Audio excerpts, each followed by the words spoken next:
The skyrocketing cost of living is at the center of a crisis in Nigeria. At least 4 people have been killed after security forces fired live rounds and tear gas to quell protests over soaring prices for food. A youth-led movement has called for 10 days of demonstrations against how the government is handling what is now Nigeria's worst economic downturn in decades. DW's Christine Mundhwa reports from Lagos.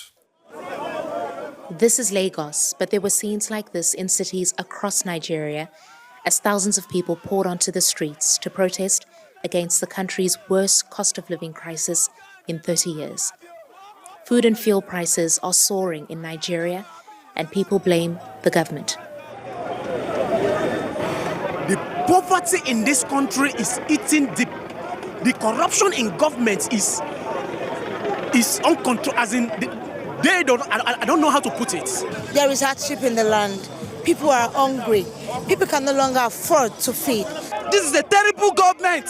We are in mass poverty. We are in a state of penury. As an health worker, I can't even fend for my family well. Not because I'm not hardworking, but because our money has no value again.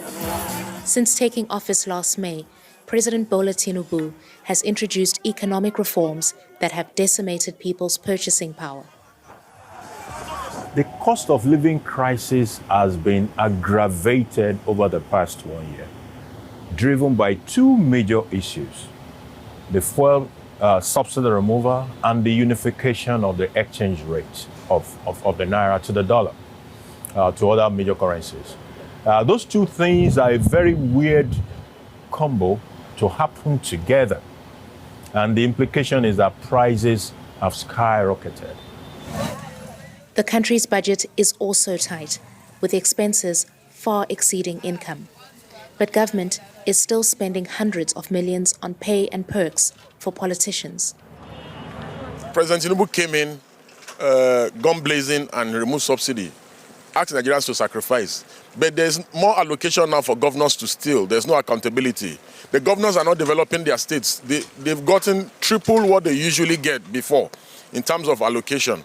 But there's no justification for the allocation. The National Assembly, they are fatter, they are richer, so the politicians are living fat at the expense of the people. It's the reason people were called out to rally under the banner End Bad Governance. But turnout was low compared to the End SARS protests that brought the south of the country to a standstill in 2020. There was a strong police presence at the main protest location here in Lagos, with heavily armed officers from different units of the police. It's part of the reason many stayed away today. They feared that the police would use violent force to disperse the protests. Organizers say they will continue to come out despite what they call police intimidation. But a curfew has been imposed in the northern Kano state, where police fired live bullets, hot water and tear gas at demonstrators. Authorities say protests there were hijacked by thugs who looted and destroyed property.